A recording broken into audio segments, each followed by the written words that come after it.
안녕하세요. 휴식하며 듣는 밤동화 TV입니다.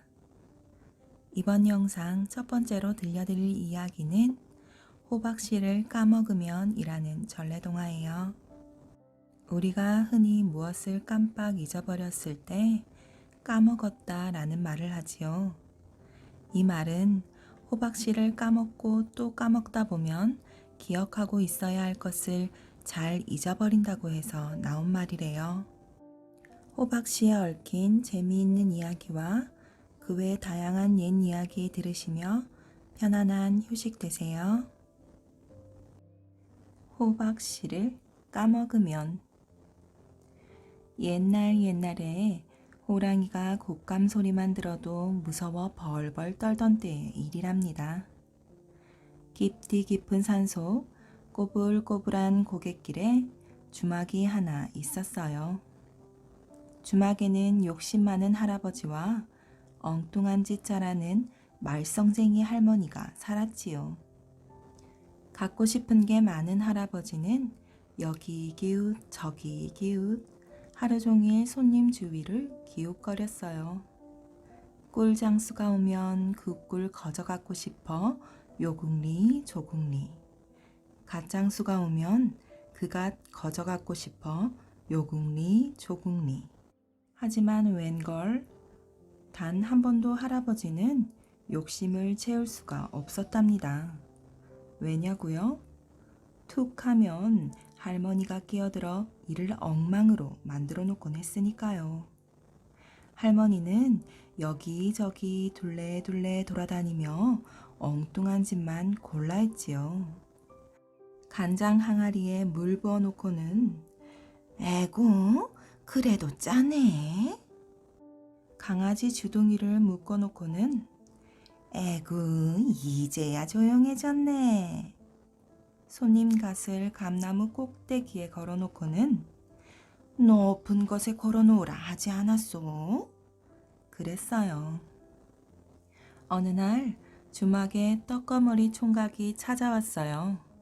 포동포동 살찐 암탉을 안고서 하룻밤 묵어가려고 말이지요. 암탉을 보자 할아버지는 욕심이 생겼어요. 어떻게 하면 암탉을 가질 수 있을까? 할아버지는 요리조리 생각을 해보았지요. 할머니는 멀뚱하니 암탉만 쳐다보았어요. 그때 마침 암탉이 알 낳을 자리를 찾느라 여기저기 마당을 돌아다녔어요. 그러자 할머니는 신바람이 나서 암탉한테 달려들었지요. 포동포동 살찐 암탉아, 너 알 낳는 거 구경 좀 하자. 할머니는 암탉 꽁무니를 두 손으로 꽉 붙잡았어요. 포동포동 살찐 암탉아, 어서 알 낳아라. 알이 어떻게 나오나 좀 보게. 할머니는 암탉 꽁무니를 쳐들었어요. 놀란 암탉은 도망가려고 꼬꼬대거리고 할머니는 암탉을 잡고 흔들어대고 한바탕 난리가 났지요. 결국 불쌍한 암탉은 할머니 눈앞에서 알을 낳고 말았답니다. 어머나, 신기하구나. 할머니는 행주치마에 막 낳은 따뜻한 알을 받았지요. 그 모습을 보고 할아버지는 혀를 끌끌 찾고 총각은 하하하 웃음을 터뜨렸어요. 하이, 우습다 우스워. 하하하. 딸꾹. 총각은 웃다 나중에는 딸꾹질까지 났어요. 딸꾹, 딸꾹, 딸꾹. 웃음이 멈추었는데도 딸꾹질은 그치지 않았지요. 할아버지가 말했어요. 호박씨를 쉬지 않고 먹으면 딸꾹질이 그친다고 하던데. 안 돼요. 호박씨를 까먹으면 잘 잊어먹는데요. 딸꾹. 암탉을 잊어먹고 두고 가면 어떻게 해요? 딸꾹, 딸꾹. 총각이 고개를 설레설레 저으며 말했어요. 호박씨를 먹으면 잘 잊어먹는다고. 할아버지는 기가 확 뚫리는 것 같았지요. 할아버지는 총각을 살살 꿰었어요. 내가 자네 암탉을 꼭 챙겨주겠네. 그러니 걱정 말고 호박씨를 먹게.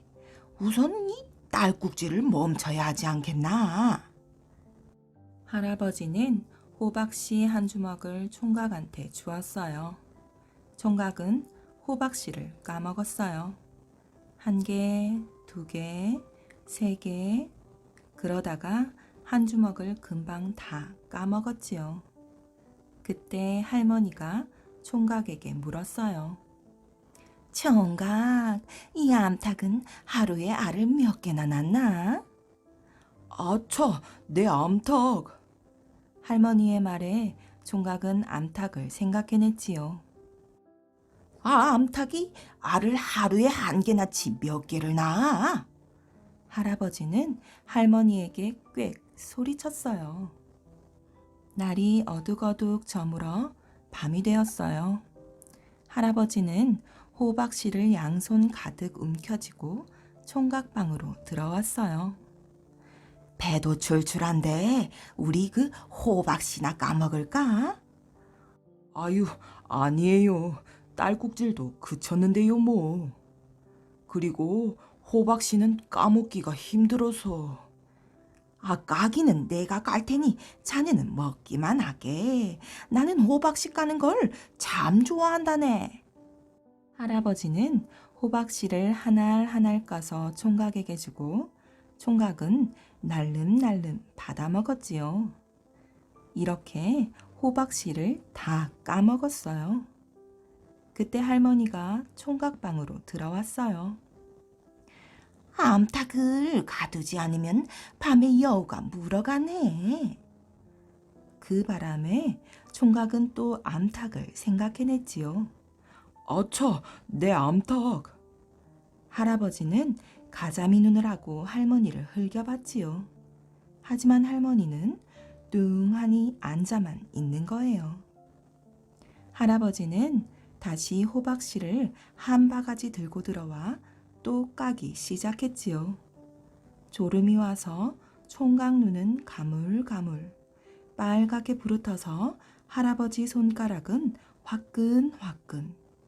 그래도 할아버지는 콧노래가 흥얼흥얼 나왔어요. 날만 새면 암탉은 내 거다. 어깨춤이라도 추고 싶었지요. 그런데 호박씨 한 바가지를 다 까먹었을 때였어요. 어서 가서 자라고 아무리 쫓아도 멀뚱멀뚱 앉아만 있던 할머니가 또 한마디 했지요. 내일 아침에는 암탉이 낳은 달걀로 찜이나 해먹을까? 이 소리에 총각은 또 눈을 반짝 뜨며 소리쳤어요.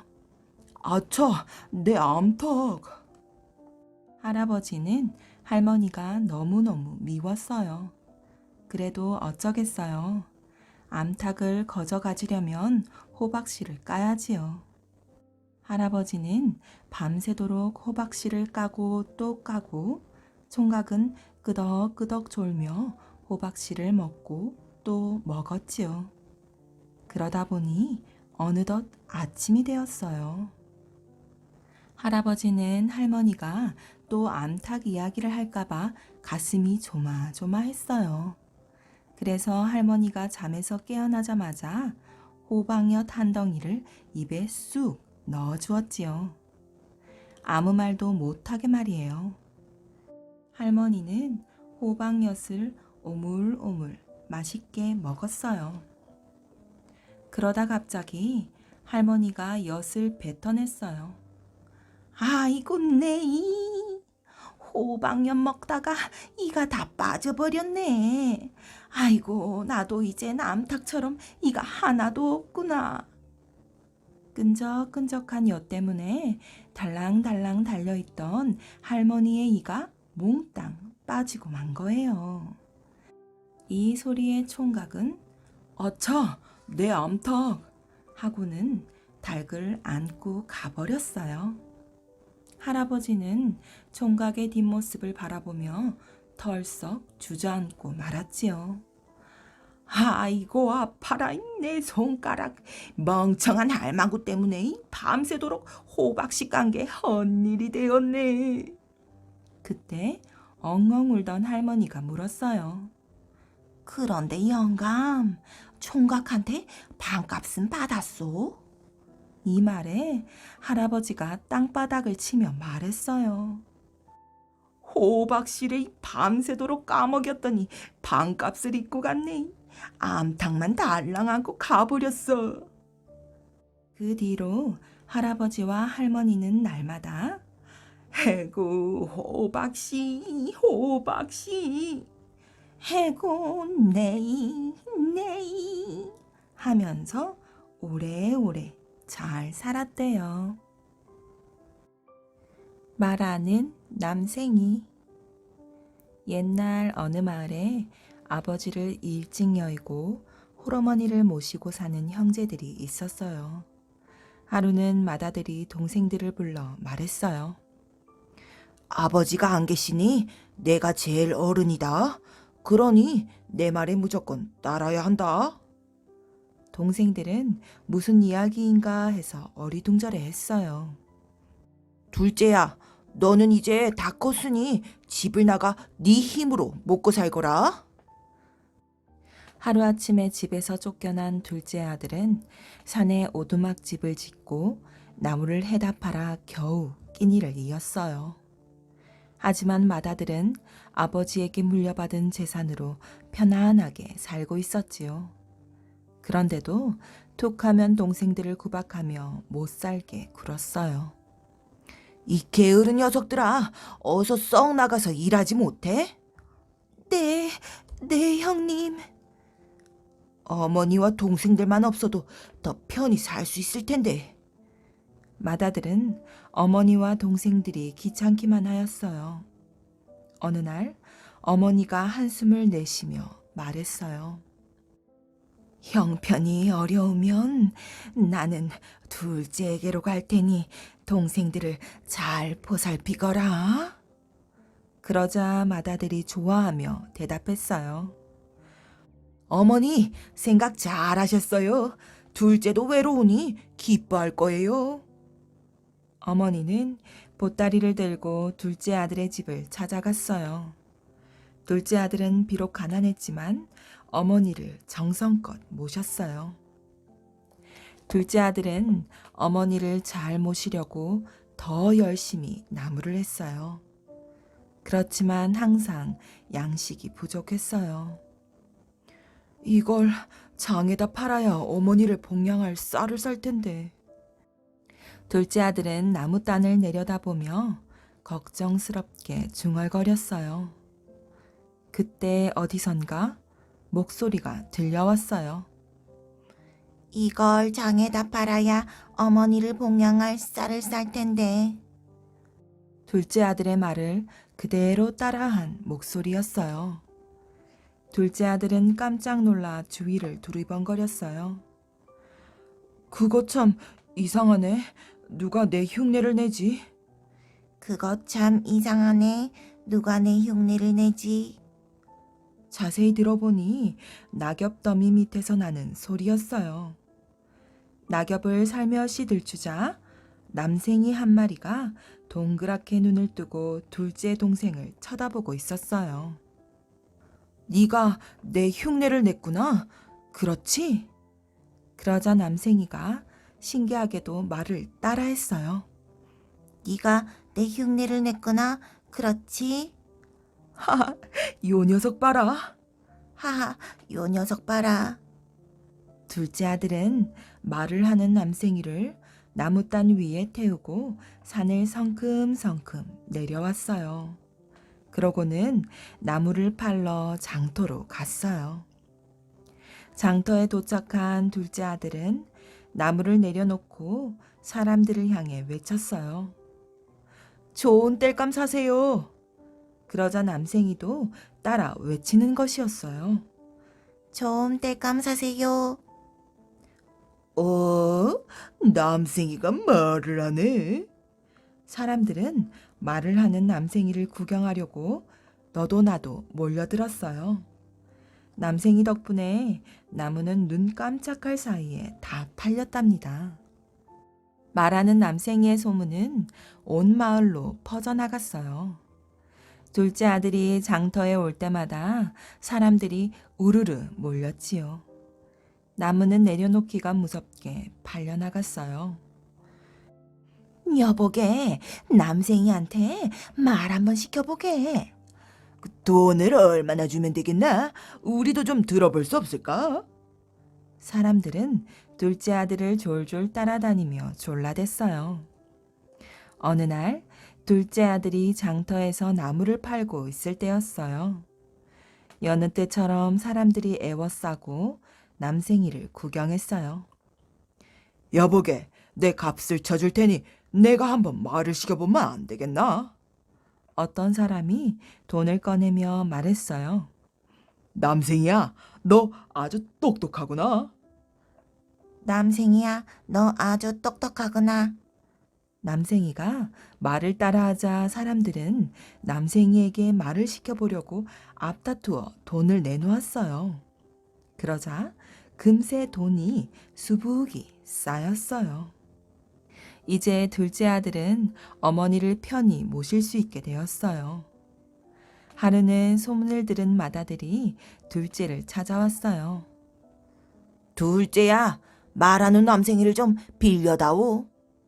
맏아들은 남생이를 냉큼 데리고 장터로 달려가 크게 외쳤어요. 자, 여기 돈을 내면 남생이에게 말을 시켜볼 수 있어요. 길 가던 나그네가 신기한 듯 돈을 내고 남생이에게 말을 시켜보았어요. 그런데 남생이는 입을 꾹 다문 채 아무 말도 하지 않았어요. 나그네는 맏아들에게 달려들어 돈을 도로 빼앗았어요. 뭐 이런 거짓말쟁이가 다 있어? 맞아, 그 나무꾼의 남성이가 아닌가 봐. 맏아들은 사람들에게 크게 혼쭐이 났어요.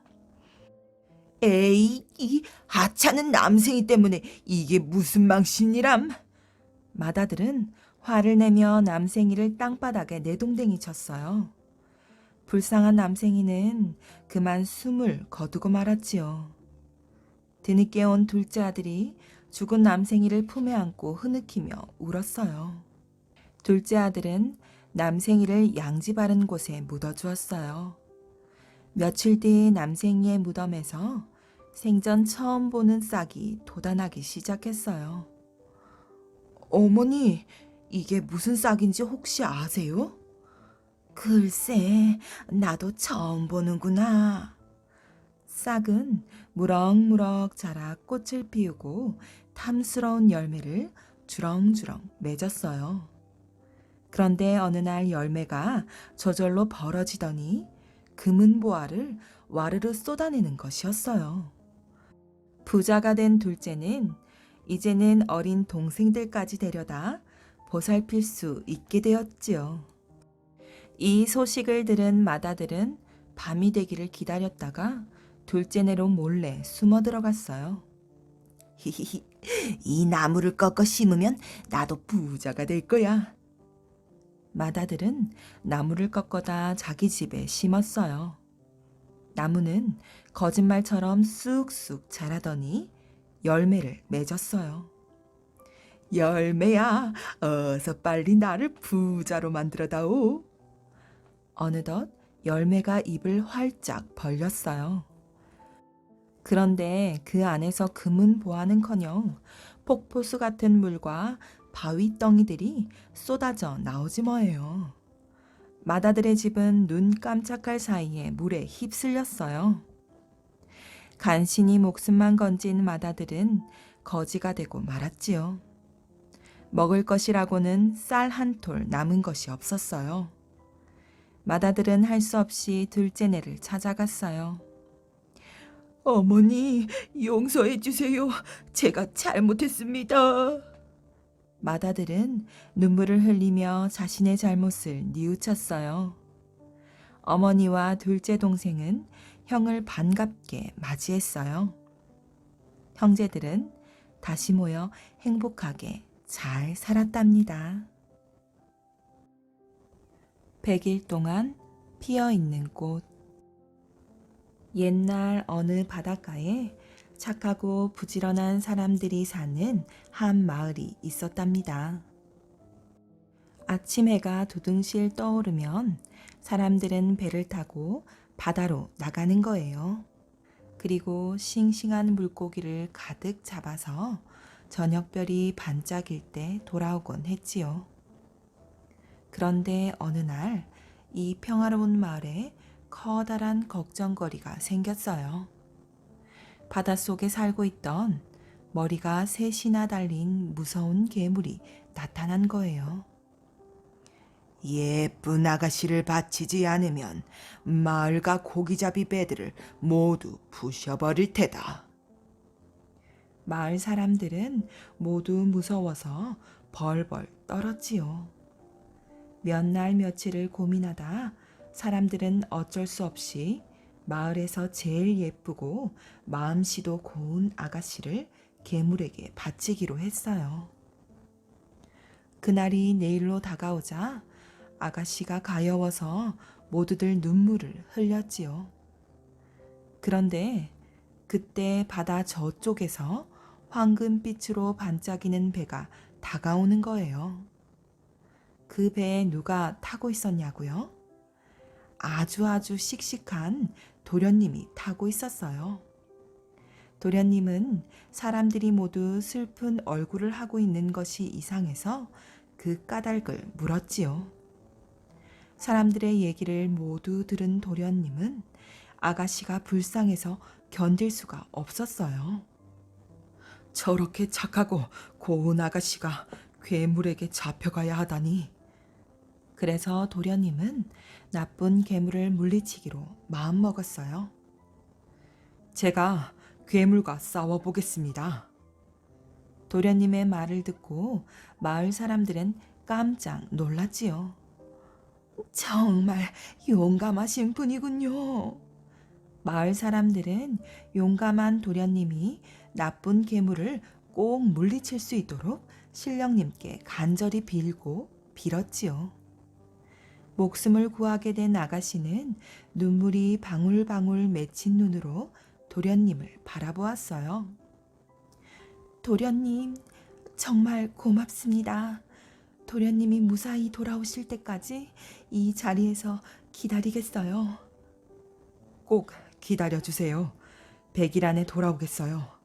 내가 괴물과 싸워 이기면 지금처럼 하얀 돛을 달고 올 거예요. 만약 괴물을 이기지 못해 내가 죽는다면 붉은 돛이 달려있을 것입니다.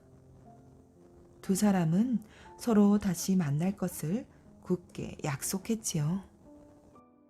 도련님이 떠나고 아가씨는 날마다 푸른 바다만 바라보고 서 있었어요. 도련님, 꼭 하얀 돛을 달고 돌아오셔야 해요.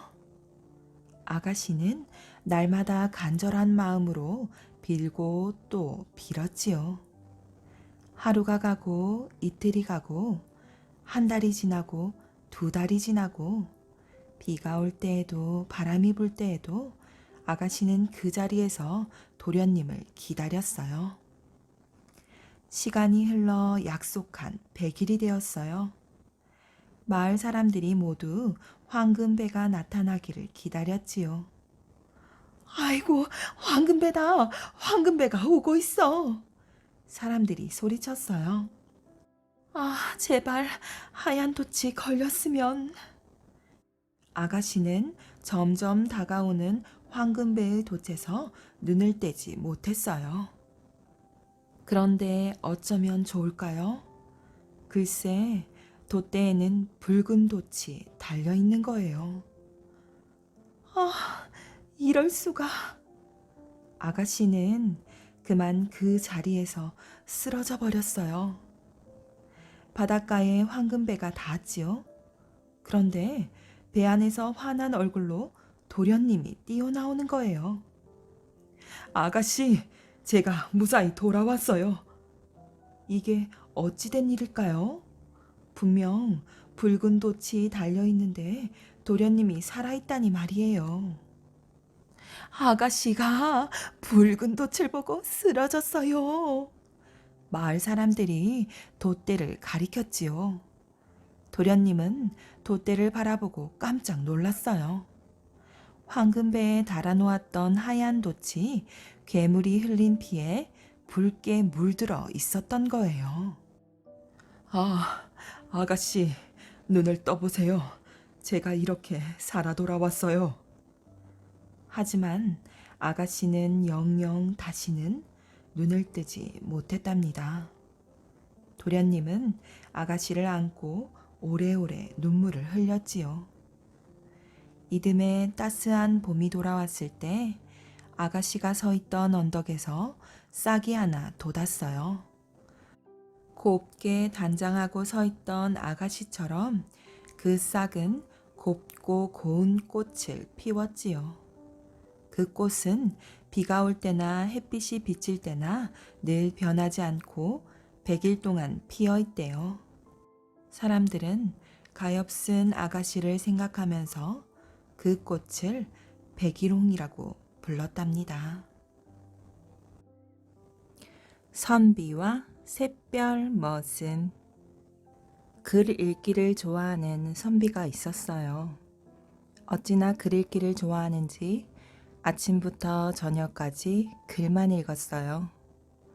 논 한마지기, 밭 한 떼기, 쌀 한 톨도 없는데 선비는 일할 생각은 않고 그저 글만 읽었지요.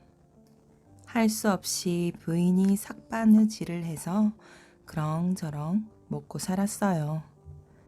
다른 집은 가을 거지가 한창이었지만 선비네는 거둘 곡식이 없었지요.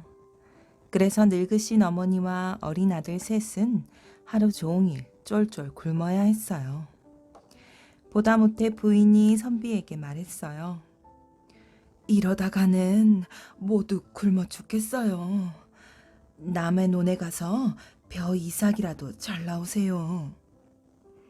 어떻게 남의 벼를? 선비가 주저주저하며 말했어요. 하지만 굶고 있는 어린 아이들과 늙으신 어머니를 생각하니 눈물이 울컥 치밀었지요. 선비는 결국 날이 어둑해지자 밖으로 나갔어요. 선비는 논두렁에서 한참을 서성거렸지요. 날이 점점 깜깜해졌어요. 선비는 또 한참을 머뭇머뭇했어요. 그때 동쪽 하늘에서 별 하나가 유난히 밝게 빛나는 거예요. 벌써 새벽이 된 것이었어요. 샛별님, 샛별님, 이 별을 베어 가려고 합니다. 그렇게 할까요, 말까요? 선비가 큰 소리로 물었지만 샛별은 반짝거리기만 했지요. 남의 별을 베다니 안 되지. 선비가 샛별 대신 큰 소리로 대답했어요. 예, 저도 압니다. 선비가 다시 샛별을 보고 말했어요. 선비는 터덜터덜 집으로 돌아왔지요. 빈손으로 돌아온 선비에게 부인이 물었어요. 왜 빈손으로 오세요? 남의 것에는 손대지 말라고 하던걸. 누가요? 샛별이 그러더군. 그래서 결심했지. 칡뿌리를 삶아 먹을지언정 남의 것엔 손대지 않겠다고. 선비는 칡뿌리를 캐러 산으로 올라갔어요. 그날부터 선비네는 칡뿌리를 삶아 먹었지요. 어린 아들 셋은 그래도 배가 고프다고 울었어요. 칡뿌리도 다 떨어졌어요. 부인이 말했어요. 그런데 그날 저녁에 누더기 옷을 입은 웬 더벅머리 총각이 찾아왔지요. 갈 곳 잃은 떠돌이입니다. 머슴살이라도 시켜주십시오. 우린 농사 지을 땅도 없고 먹을 것도 없는 집이니 딴 집을 알아보게. 힘없는 목소리로 선비가 말했어요. 제가 도와드릴 테니 제발 머슴살이를 시켜주십시오. 더벅머리 총각이 거듭 사정을 하자 선비는 할 수 없이 고개를 끄덕였지요. 주인님, 일을 하셔야 합니다. 난 글만 읽는 선비라서 일하는 법을 모르네. 모르시면 배우셔야죠. 제가 가르쳐 드리겠습니다. 다음날 선비는 머슴을 따라 가을거지 하는 집으로 갔어요. 서걱서걱 벼를 베고 탈탈탈탈 벼를 털고 차곡차곡 볕단을 쌓았지요. 밤 늦게까지 등이 휘어지도록 일을 했어요. 선비와 머슴은 품삯으로 벼 두어 대를 받았어요. 그래서 오랜만에 온 식구가 옹기종기 둘러앉아 모락모락 김이 나는 맛있는 밥을 먹었지요. 겨울이 되었어요. 선비는 머슴에게 새끼를 꼬는 법과 집신 삶는 법을 배웠지요. 눈이 많이 온 날은 산으로 가서 토끼와 노루 사냥도 했어요. 선비는 점점 일하는 게 즐겁지 뭐예요. 풍년이 왔네, 풍년이 왔어. 선비는 덩실덩실 어깨춤을 추었지요. 얼씨구 절씨구 지화자 좋다. 아내도 장단을 맞추었어요. 식구들의 얼굴이 보름달처럼 밝아졌지요. 이제 텅텅 비었던 곳간에는 먹을 것이 그득그득 찼어요. 그러던 어느 날 새벽이었어요.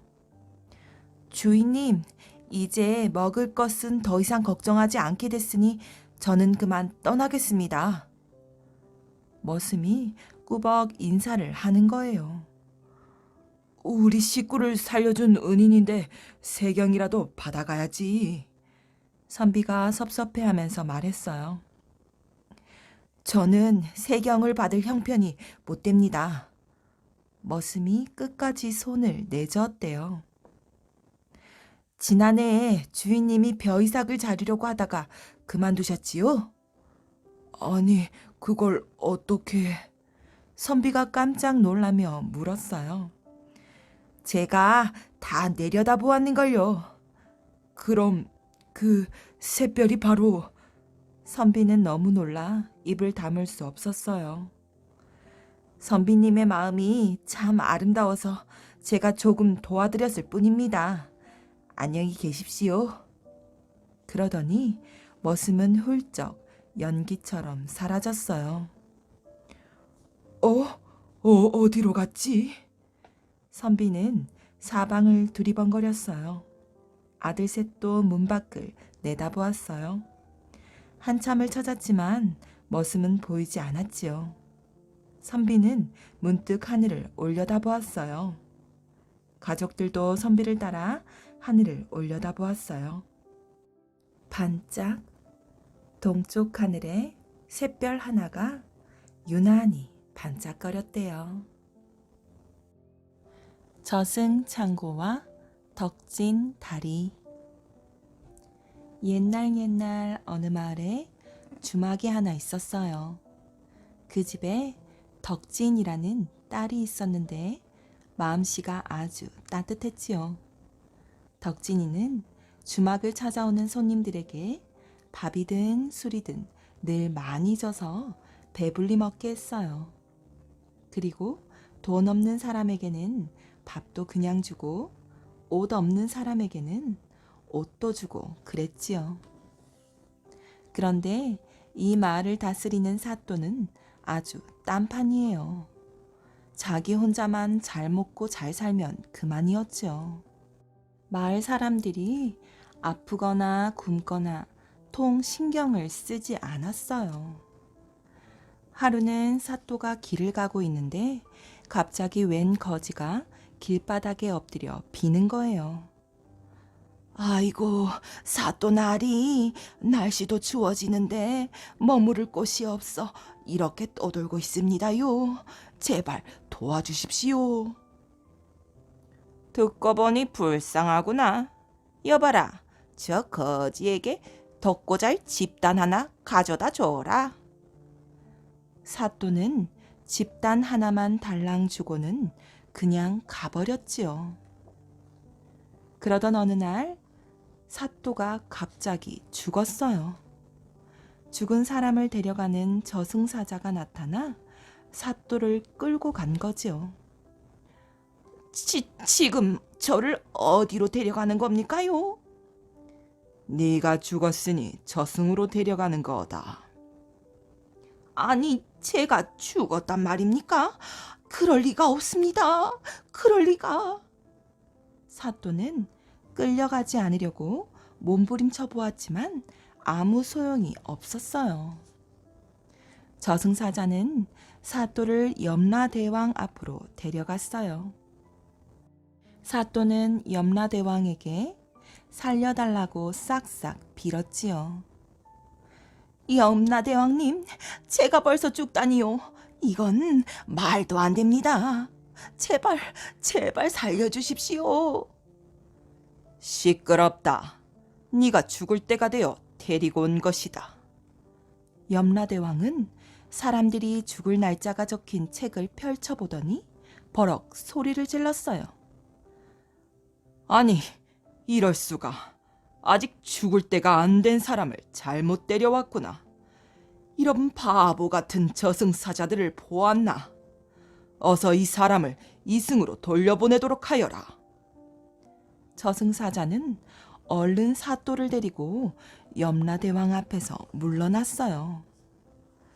그런데 저승사자가 사또에게 이렇게 말하는 거예요. 우리가 다시 이승으로 데려갈 줄 테니 그 값으로 쌀 300가마니만 내놓아라. 아니, 빈손으로 저승에 온 사람한테 무슨 쌀이 있다고 그러십니까? 저승에도 사람마다 다 자기 창고가 있다. 너의 창고로 가보자. 저승사자는 사또를 데리고 사또의 저승 창고로 갔어요. 사또의 저승 창고 문을 열자 창고 안에는 집단 하나만 달랑 놓여 있었어요. 아니, 세상에 이런 몹쓸 사람이 다 있나? 그게 무슨 말입니까? 사람이 이승에 살면서 남에게 좋은 일을 할 때마다 여기 저승창고에 그만큼 재물이 쌓이게 된다. 그런데 너는 겨우 집단 하나뿐이냐? 사또는 고개를 푹 떨구면서 기어 들어가는 목소리로 말했어요. 그럼 이제 제가 어떻게 하면 좋겠습니까? 그러자 저승사자는 사또를 데리고 다른 창고로 갔어요. 창고 안에는 쌀이며 옷이며 온갖 물건이 가득 들어 있었어요. 아니, 여기는 누구의 창고인데 이렇게 가득 차 있습니까? 너희 고을에 사는 덕진이의 창고다. 이 창고에서 쌀 300가마니를 빌려 우리에게 주어라. 사또는 쌀 300가마니를 빌려 저승사자한테 바쳤어요. 저승사자는 사또를 이승으로 데려다주며 말했어요. 잊지 마라. 이승에 돌아가거든 여기서 빌린 쌀을 꼭 갚아야 한다. 사또는 이렇게 해서 다시 이승으로 돌아왔지요. 죽었던 사또가 다시 살아난 거예요. 사또는 다음날 바로 쌀 300가마니를 수레에 싣고 덕진이를 찾아갔어요. 그러고는 덕진이에게 저승에서 있었던 일을 들려주었지요. 이러저러해서 자기가 덕진이의 저승 창고에서 쌀 300가마니를 빌렸다고 말이에요. 그래서 오늘 내가 그 쌀을 갚으러 왔다. 사또나리, 저는 이 쌀을 받을 수 없습니다. 덕진이는 한사코 뿌리쳤어요. 그런데도 사또가 쌀을 갚겠다고 하자 덕진이가 이렇게 말했어요. 사또나리, 그러면 그 쌀을 팔아서 저 강에다 다리를 하나 놓아주세요. 혼자 강을 건너기 어려운 할머니나 아이들을 보면 너무 불쌍합니다. 사또는 고개가 절로 끄덕여졌어요. 이리도 마음이 착하니 저승창고에 재물이 가득할 수밖에. 사또는 사람들에게 베풀지 않고 살았던 자기의 모습이 너무도 부끄러웠어요. 사또는 덕진이가 말한 대로 강에 다리를 놓아주었지요.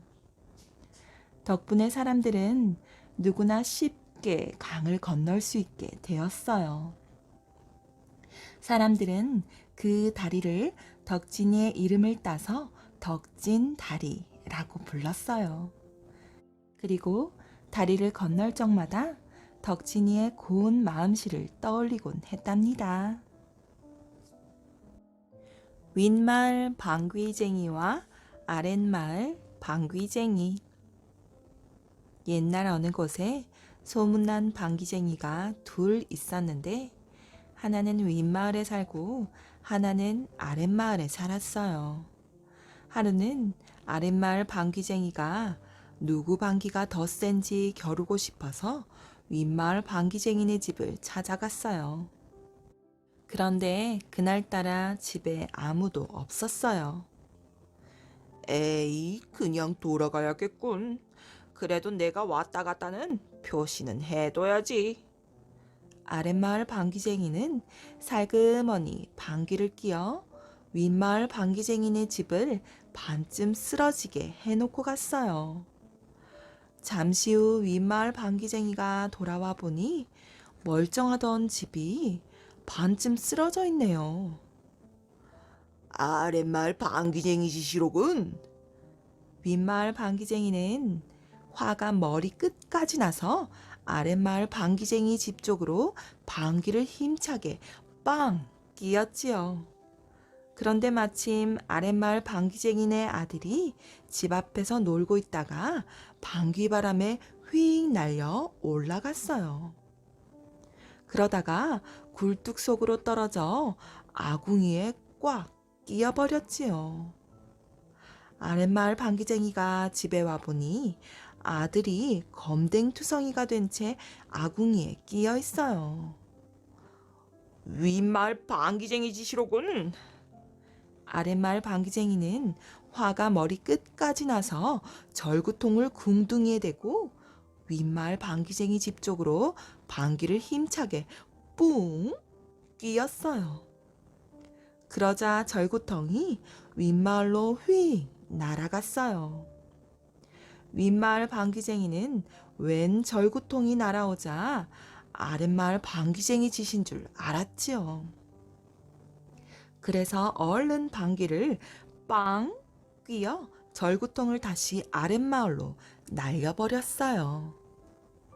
아랫마을 방귀쟁이는 다시 방귀를 뿡 뀌어 윗마을로 되날렸지요.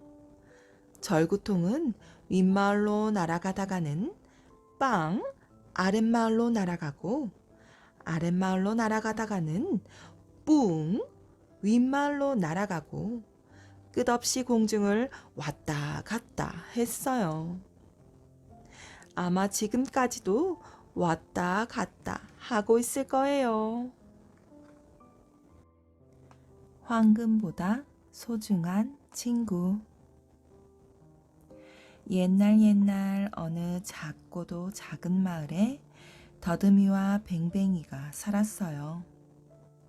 더듬이는 항상 두 손을 더듬더듬 거렸지요. 왜냐하면 장님이었거든요. 뱅뱅이는 벌떡 일어나서 성큼성큼 걷지를 못했어요. 왜냐하면 제자리만 뱅뱅 도는 앉은뱅이였거든요. 그러니 둘 다 얼마나 답답했겠어요. 그래도 둘은 씩씩하게 살았대요. 봄비가 보슬보슬 내리는 어느 날 아침, 더듬이가 개울을 건너는 길이었어요. 두 손을 휘휘 저으면서 기우뚱기우뚱 비틀비틀 돌다리를 겨우 건너고 있었지요. 그러다가 그만 물에 푹 덩 빠지고 말았지 뭐예요. 그걸 본 뱅뱅이는 마음이 아팠어요. 가엾은 더듬이 물에 흠뻑 젖고 말았네. 다음 날은 봄 햇살이 따스하게 쏟아져 내렸지요. 동네 아이들은 언덕으로 꽃구경을 가기로 했어요. 더듬아, 우리가 손잡아줄게. 같이 갈래? 그래, 그래. 참, 뱅뱅이도 데려가자. 안 돼. 뱅뱅이는 걸을 수가 없잖아. 더듬이는 아이들 손에 이끌려가면서 자꾸자꾸 뒤를 돌아보았지요. 뱅뱅이도 같이 갈 수 있으면 얼마나 좋을까. 아, 맞아. 그거야. 더듬이가 갑자기 무릎을 탁 쳤어요. 그리고 휘적휘적 뱅뱅이를 찾아갔지요. 뱅뱅아, 내가 너의 튼튼한 다리가 되어줄까? 그러면 어디든지 갈 수 있을 거야. 좋아. 그럼 나는 너의 눈이 되어줄게. 그러면 무엇이든 볼 수 있지. 더듬이가 뱅뱅이를 훌쩍 업었어요. 이제 둘이 한 몸이 되어서 한 사람은 눈이 되고 한 사람은 다리가 된 거지요. 자, 어디로 갈까? 응, 앞으로 성큼성큼 가다가 오른쪽으로 휙 돌아서 개울을 깡충 건너면 돼. 더듬이는 뱅뱅이의 말대로 앞으로 성큼성큼 가다가 오른쪽으로 휙 돌아서 개울을 깡충 건넜어요. 뱅뱅이는 더듬이의 다리로 개울도 건너고 언덕도 오르고 멀리 꽃구경도 갈 수 있었지요. 꾀꼴, 꾀꼴, 꾀꼴. 어디선가 아름다운 새소리가 들리는 거예요. 저건 무슨 소리지? 더듬이가 소리나는 쪽을 두리번거리며 물었어요. 저건 노란 깃털을 가진 작고 예쁜 새야. 더듬이는 뱅뱅이의 눈으로 구름도 보고 나무도 보고 냉이꽃도 보고 개미도 보았지요. 둘은 꼬불꼬불 오솔길을 흥얼흥얼 콧노래를 부르면서 한참을 갔어요. 힘들다. 여기서 우리 잠깐 쉬자. 더듬이는 활짝 핀 진달래 한가운데에 뱅뱅이를 내려놓았어요. 뱅뱅이는 이쪽 꽃을 따서 친구 입에 한 움큼, 저쪽 꽃을 따서 자기 입에도 한 움큼 넣었지요. 우물우물 천천히 씹어봐. 참 향기롭지? 그런데 아까부터 좀 떨어진 바위 밑에서 돌 하나가 번쩍번쩍 거리는 거예요. 뱅뱅이가 고개를 빼고 가만히 보니까 글쎄 큰 금덩어리가 아니겠어요? 저것만 있으면 금방 부자가 될 텐데. 하지만 우리는 둘인데 금덩어리는 하나잖아. 뱅뱅이는 곰곰이 생각을 했죠. 에라, 그냥 두고 가자. 저 금덩어리가 있으면 욕심이 생겨서 친구를 잃을지도 몰라. 대신 뱅뱅이는 자기들보다 더 가난한 사람을 만나면 금덩어리가 있는 곳을 가르쳐 주기로 마음먹었어요. 둘은 다시 한 몸이 되어서 산길을 내려왔지요. 한참을 가다 보니 왁작지껄한 시장이었어요. 더듬이와 뱅뱅이는 잠시 따로 두 몸이 되었지요. 찰강찰강 여사시오. 찰강찰강 둘이 먹다 하나 죽어도 모르는 호방여시오. 더듬이는 엿장수 가위 소리를 듣고 있었어요. 둥글둥글 항아리 파는 아저씨, 매끈매끈 옷감 사는 아줌마, 쪽쪽 엿가락 빠는 아이들. 뱅뱅이는 여기저기 사람들을 구경했지요. 그러다가 뱅뱅이는 마침 거지 하나를 보았지요. 꼬질꼬질한 옷에 너덜너덜한 집신, 삐쩍 마른 얼굴을 보니까 자기들보다 훨씬 더 불쌍한 사람 같았어요. 그래서 거지에게 소곤소곤 속삭였지요. 저 산 고갯마루 큰 바위 밑에 금덩어리가 있어요. 금이라고? 나를 놀리는 거냐? 에이, 못된 녀석 같으니라고. 거지는 오히려 뱅뱅이에게 호통을 쳤지요.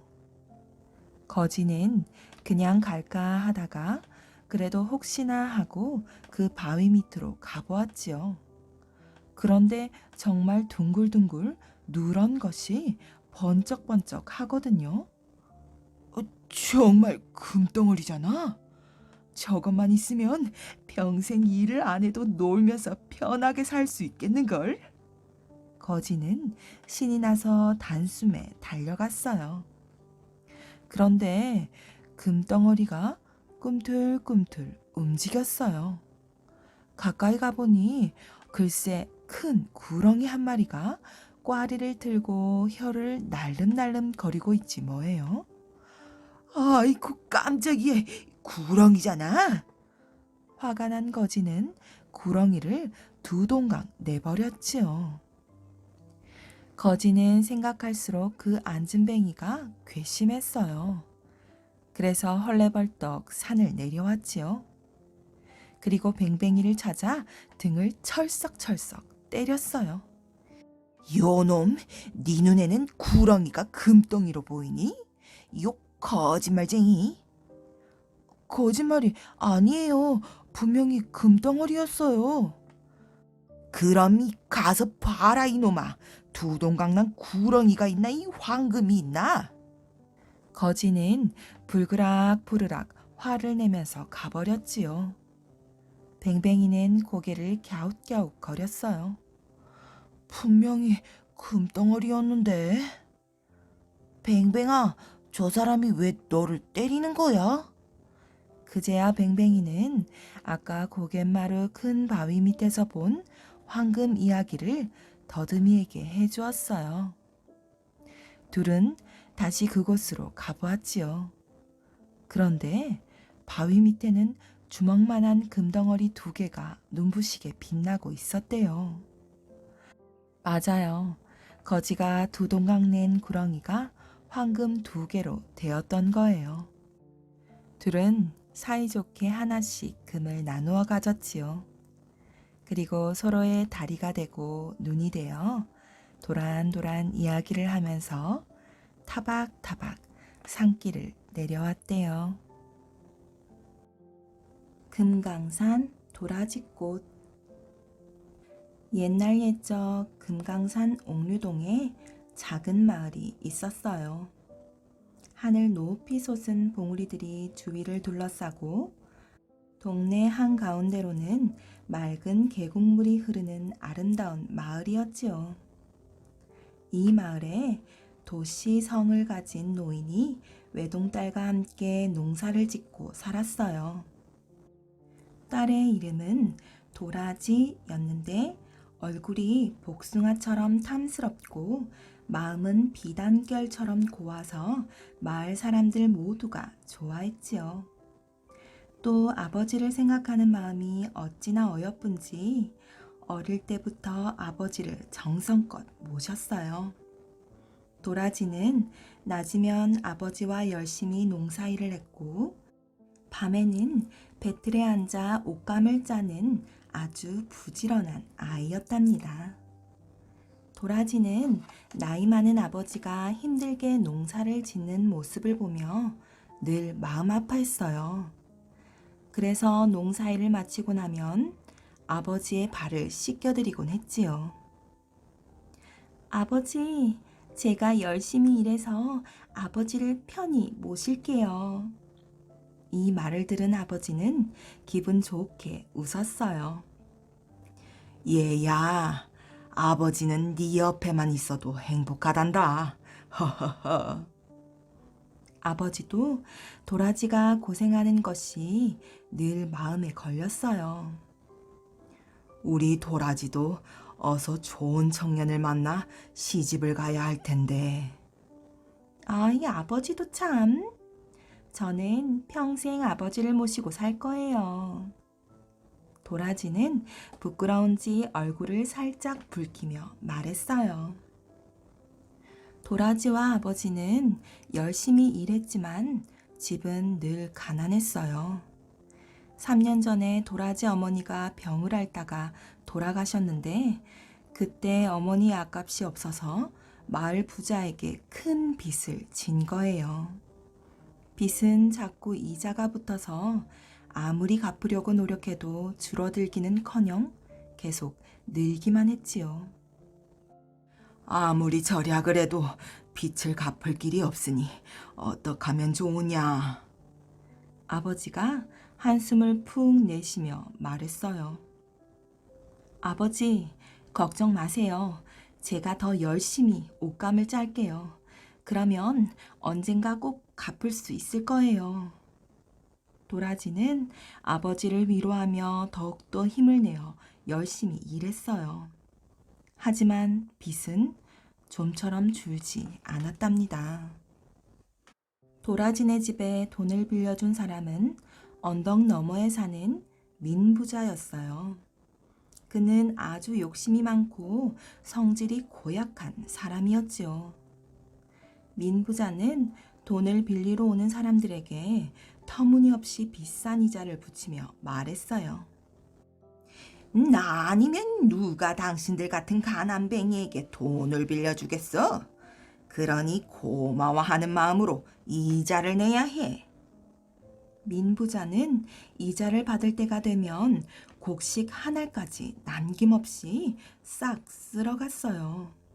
게다가 이자를 제때 못 내는 사람은 집까지 빼앗아 버렸지요. 나리, 제발 집만은 빼앗지 말아주세요. 사람들이 울며 불며 사정을 해도 민부자는 얼굴을 찌푸리며 거절했어요. 그런데 이상하게도 도라지네는 이자를 조금 늦게 내도 아무 말도 하지 않았답니다. 한편 도라지네 이웃에 아주 잘생기고 성실한 청년이 살고 있었어요. 청년은 언제부터인가 도라지네 농사일을 도와주기 시작했지요. 청년의 살림살이도 넉넉하지 않았는데 왜 도라지를 도와주었냐고요? 글쎄, 청년이 도라지를 좋아하고 있어서 그랬다네요. 도라지야, 어려운 일이 있으면 언제든지 나를 부르렴. 청년은 싱글싱글 웃으며 말했어요. 도라지도 청년의 웃는 얼굴이 싫지 않았지요. 그놈, 우리 사위 삼으면 참 좋겠네. 도라지의 아버지도 청년이 마음에 들었는지 환하게 웃으며 말했어요. 시간이 갈수록 도라지와 청년은 점점 더 서로를 좋아하게 되었답니다. 청년은 도라지네 가족을 도와 열심히 일했어요.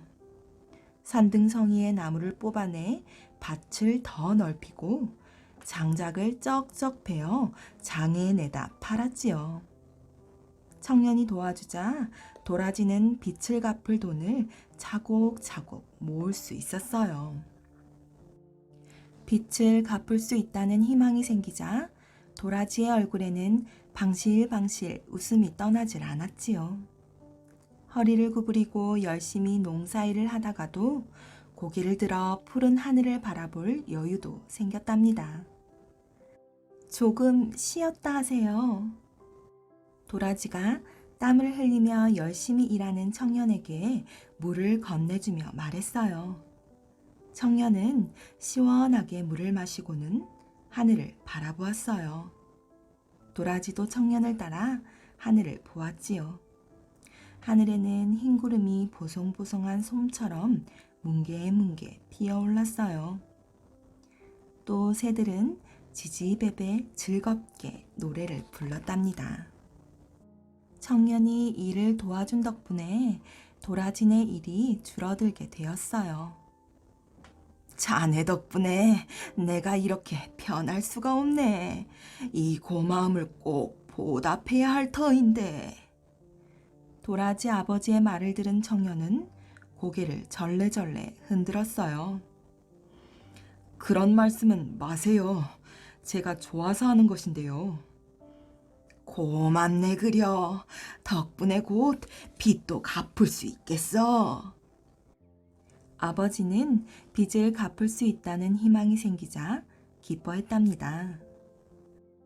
어느 날 도라지는 아버지의 저녁상을 차려드리고 난 후 청년과 함께 언덕 위 큰 나무 아래에 앉아 달구경을 했어요. 도라지, 우리 빚을 모두 갚고 나면 혼인을 하자.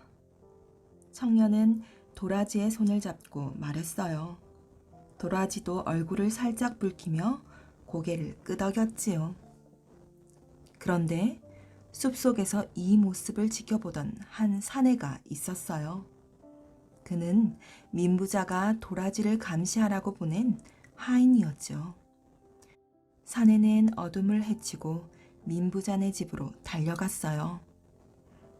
날이 아무래도 도라지 아가씨와 청년이 혼인을 할 것 같습니다요. 사내는 민부자에게 청년과 도라지가 서로 좋아한다는 사실을 알렸어요. 뭐라고? 아니, 여태 공을 들였는데 엉뚱한 놈이. 민부자는 화가 나서 얼굴이 울그락불그락해졌어요. 부인이 일찍 죽어 혼자가 된 민부자도 내심 도라지를 좋아하고 있었거든요. 그래서 그동안 이자를 제때 못 내도 아무 말도 하지 않았던 거예요. 그런데 엉뚱한 청년에게 도라지를 빼앗기게 되었으니 화가 날 수밖에요. 이 일을 어찌한담. 민부자는 골똘히 생각에 잠겼지요. 다음날 민부자가 하인들을 향해 소리를 버럭 질렀어요. 당장 도라지 아버지를 데려오너라. 얼마 뒤 도라지의 아버지가 민부자 앞에 불려왔어요. 민부자는 도라지 아버지에게 종이를 한 장 내밀며 말했어요. 자, 이것을 읽어보고 거기에 손도장을 찍게나. 도라지 아버지는 종이에 적힌 내용을 한자 한자 읽어내려갈 때마다 손이 부들부들 떨렸지요. 3달 안에 빚을 갚지 못하면 도라지를 민부자에게 시집 보낸다? 나리, 딱 한 번만 저희 딱한 사정을 봐주십시오. 도라지 아버지는 엎드려 울면서 애원했어요. 하지만 질투심에 약이 오를 대로 오른 민부자는 쳐다보지도 않았지요. 민부자는 강제로 도라지를 데려오기로 마음먹은 거예요. 이보게, 도장 찍기가 싫은가? 그럼 당장 빚을 갚게나. 그럴 수 없습니다. 그 아이는 혼인을. 도라지 아버지는 간절하게 사정을 했어요. 혼인? 내게 빚을 지고 무슨 혼인을 한다는 것인가? 차라리 나한테 시집을 보내게. 그러면 빚도 없어지고 도라지에게도 좋은 일이 아닌가? 민부자의 호통에 도라지 아버지는 손도장을 찍을 수밖에 없었어요. 집으로 돌아온 아버지는 걱정이 되어 잠을 잘 수가 없었어요. 3달 안에 어떻게 빚을 갚는단 말인가? 그동안 품었던 희망이 모두 날아가 버린 것 같았지요. 걱정으로 며칠 밤을 새운 아버지는 결국 병이 나서 시름시름 앓았답니다. 아버지, 무슨 일인지 제게 말씀 좀 해주세요. 아버지가 민부자네 집에 다녀온 뒤 갑자기 병이 나자 도라지가 걱정스럽게 물었어요. 하지만 아버지는 이 일을 도저히 도라지에게 말할 수 없었어요. 하염없이 눈물만 흘릴 뿐 아무 말도 하지 않았지요. 아버지, 무슨 일인지 제발 말씀해 주세요. 네? 아버지는 하는 수 없이 민부자네 집에서 있었던 일을 모두 도라지에게 말해 주었어요. 아버지의 말을 들은 도라지는 하늘이 무너지는 것 같았답니다. 3년이면 몰라도 당장 3달 안에 빚을 갚는 건 불가능한 일이었지요. 하지만 도라지는 아버지를 병으로 잃고 싶지가 않았어요. 아버지, 걱정 마시고 기운 차리세요. 제가 민부자 댁으로 가겠어요. 도라지는 아버지의 손을 잡고 눈물을 흘리며 말했지요. 다음 날 도라지는 언덕 위 큰 나무 밑에서 청년을 만났어요. 3달 안에 빚을 갚지 못하면 생각하기도 싫은 상상에 도라지는 고개를 흔들었어요. 하지만 다시 정신을 차리고 그동안 있었던 일을 청년에게 말했지요. 그럴 수가, 민부자가 심술을 부리는군. 청년은 도라지의 말에 펄쩍펄쩍 뛰었어요. 내가 어떻게든 돈을 구해볼 테니까 걱정하지 마. 청년은 걱정에 가득 찬 도라지를 위로했어요. 민부자 댁으로 가서 빚이 해결만 된다면, 아버지께서 편히 사실 수만 있다면 전 아무래도 괜찮아요. 도라지는 민부자 댁으로 가는 방법밖에 없다는 걸 잘 알고 있었어요. 청년 또한 그 사실에 슬퍼했지요. 다음 날 청년은 돈을 구해 오겠다며 길을 떠났어요. 하지만 시간이 어찌나 빠른지 3달이 흘러 마침내 계약서에 적힌 날이 다가온 거예요. 도라지가 민 부자네로 떠나기 전날 밤까지 청년은 오지 않았어요. 아침이 되자 도라지는 곱게 옷을 차려입고 부엌으로 향했어요. 아버지께 마지막으로 아침상을 차려드려야겠어. 도라지는 정성을 다해 아버지께 드릴 아침상을 차렸지요. 아버지와 도라지는 눈물을 흘리며 겨우겨우 아침밥을 먹었어요. 잠시 후 도라지는 아버지에게 큰 절을 올렸어요. 아버지, 몸 건강히 계세요? 잘 가라, 아가야. 못난 이 아비를 용서하렴. 아버지는 긴 한숨을 내쉬며 눈물만 흘렸어요. 도라지는 정든 집을 한 바퀴 돌아보고는 눈물을 삼키며 집을 나섰답니다. 마을을 벗어나 높은 고개에 오르자 옥류동이 한눈에 내려다 보였어요. 옅은 안개에 쌓인 옥류동은 정말 아름다웠지요. 도라지는 어머니 무덤이 있는 곳에 들렀어요. 어머니, 그동안 잘 지내셨어요? 이제 한동안 어머니를 찾아뵙지 못할 것 같아요. 도라지는 무덤을 향해 큰 절을 올렸어요. 그런데 절을 하던 도라지는 그만 서러움이 복받쳐 울음을 터뜨리고 말았답니다.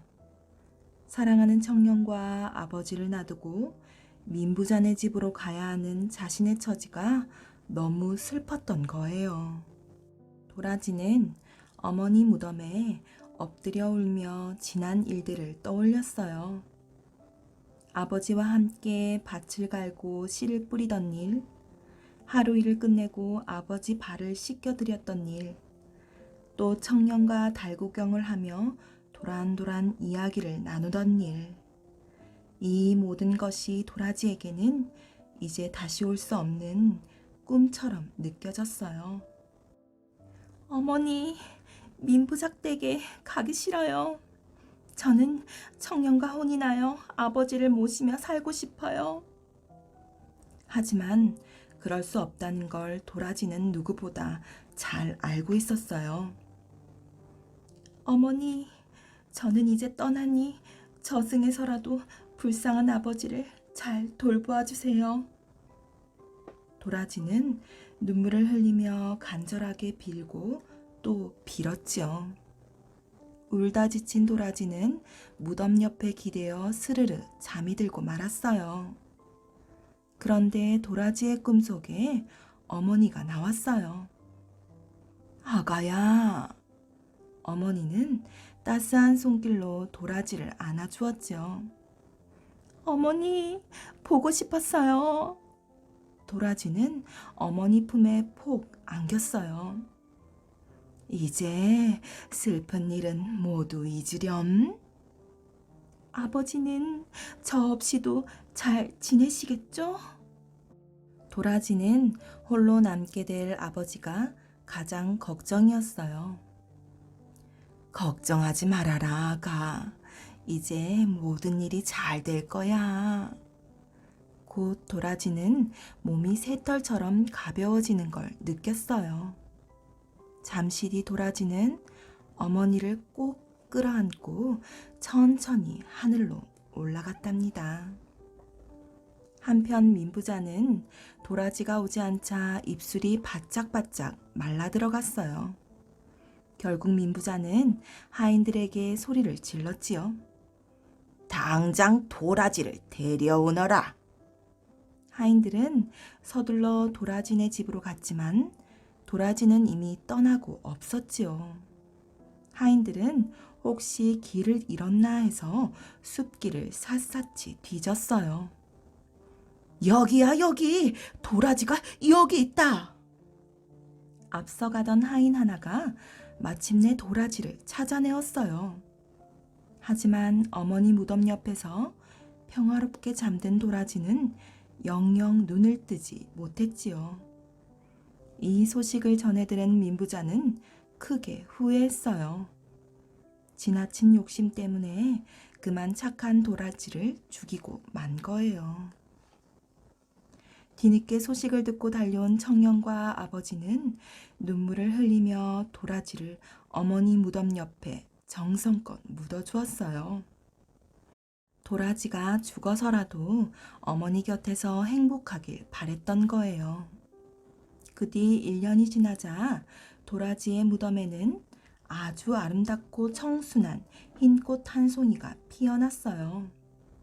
사람들은 도라지의 영혼이 아름다운 꽃으로 태어난 것이라고 믿었지요. 그래서 그 꽃의 이름을 도라지꽃이라고 불렀대요. 청년은 도라지꽃의 씨를 받아 이듬해 봄에 금강산 여기저기에 정성껏 심었어요. 도라지꽃은 해마다 금강산 골짜기 골짜기를 아름답게 수놓으며 사람들에게 사랑받는 꽃이 되었답니다.